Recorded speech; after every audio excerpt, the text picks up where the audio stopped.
Haa akkam jirtu hordoftoota keenya nageenyi waaqayyoo bakka isin jirtanitti isiniif haa ta'u. Jirtu fayyaa keessanii nuyi nagaa keenya galanni waaqayyoof haa ta'u. Har'a immoo dhufnee jirra lamaaniin jechuudha.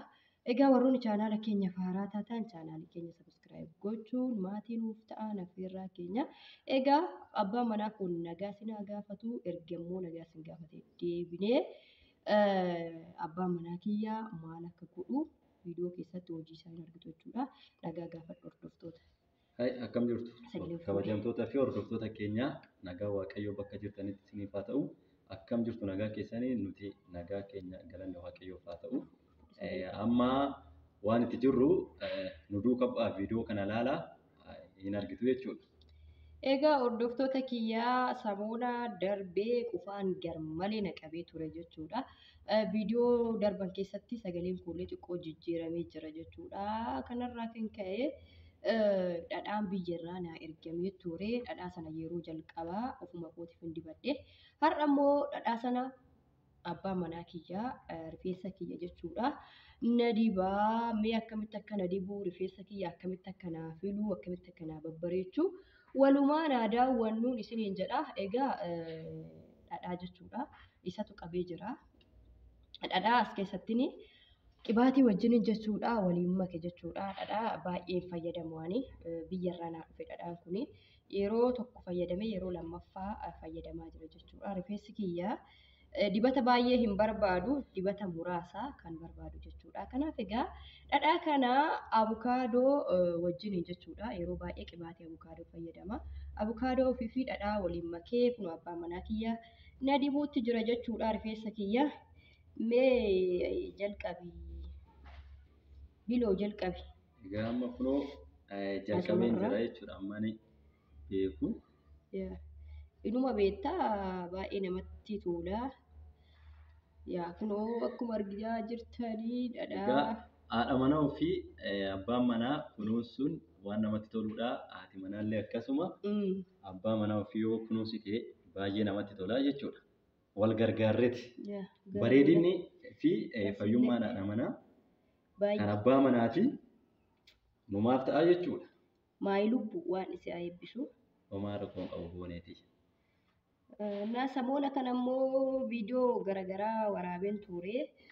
Qufaanii baay'ee naqabe jechuudha. Lafa gannaatiin qufaan akka malee naqabe.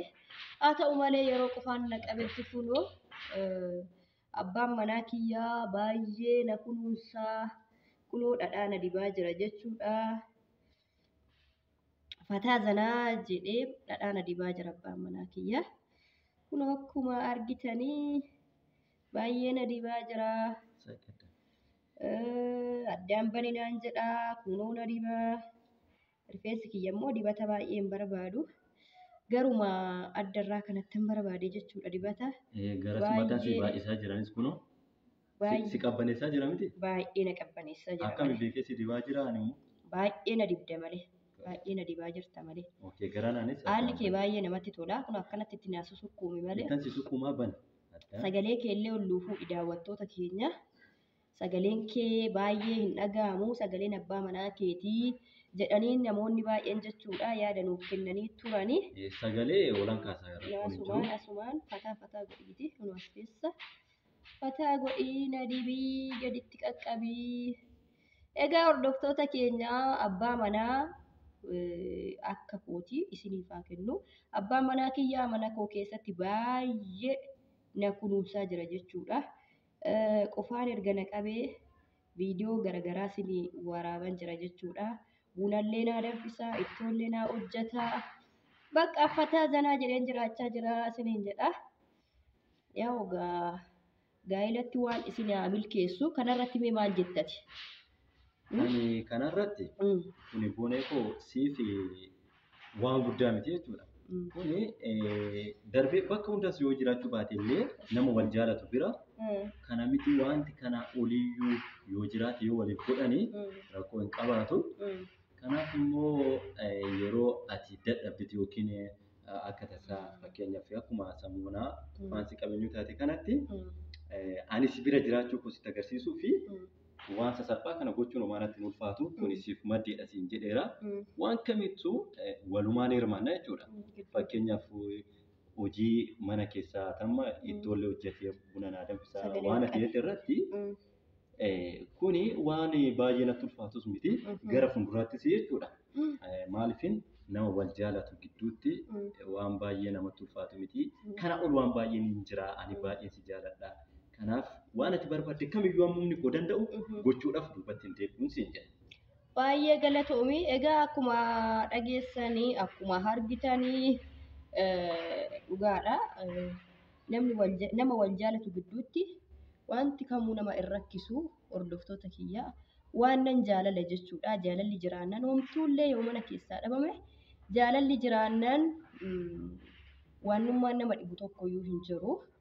Kanaaf egaa kun akkuma argaa jirtanii dhugaa dubbachuudhaaf mana kana keessatti baay'ee wal kunuunsaa jaalala bakka akka nama reefu wal jaalatutti suuruma akka nama gaa'ela keessa galee osoo hin ta'in sinsinnitti jiraachaa jirra.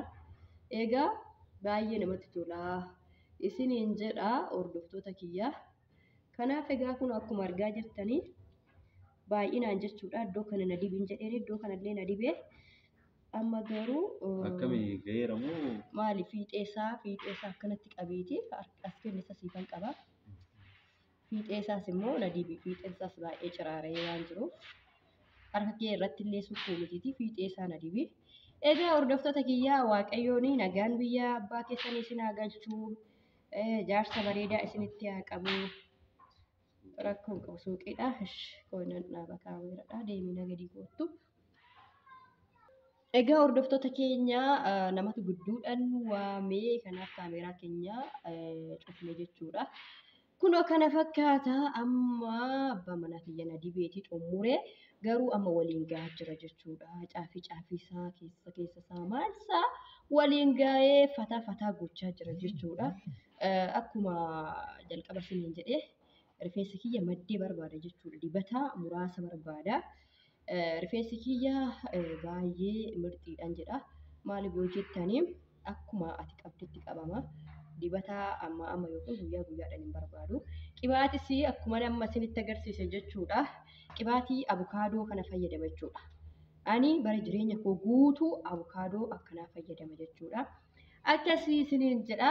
Egaa maayiluu abbaa manaa kiyyaa gaafis gaafadha. Gaafin inis gaafadhu amma yeroon biyya Arabaa turetti jechuudha. Gara biyya Arabaa baay'een ture waan ta'eef dhuguma gara biyya waliin deebitee wal arginee mana keenya keessatti akkanatti zaraafataa jennaa jireenya waliin dabarsina jettee yaaddee beektaa? Egaa akkas jaaladhuu fi akkanatti akka wal arginu hawwii koo guddaa ture. Jaalala guddaa waan asi jaaladhuuf egaa yeroo tokko immoo akka namaatti anis akkan sirriitti jaaladhu beektaatillee anis akkati na jaalattu beeka. Garuu immoo fedha waaqayyoo akka ta'uuf baay'eellee nan kadhadha. Hawwii koo guddaadha akkanatti si arguu miti rek. Kanaafi amma tokko jaalala tinaaf qabdurraa fi jaalala tinaatti agarsiisturraa ka'ee inuma akkanatti waliin jiraanna jedhee nan yaada. Kun akka ta'ullee jaalala tinaaf qabdurraa nan hubadha nan tilmaama jechuudha. Gama kootiin anis jaalala onneerraa waan asi jaaladhuuf jaalalatti hir'ina hin qabnu jilaachuuti. Waaqayyoon immoo nama milkeessa keessa namaa beeka miti. Gaafa bu'aa akka kanaa walitti dabalannee akka ati barbaaddutti akkan si faana jiraadhu.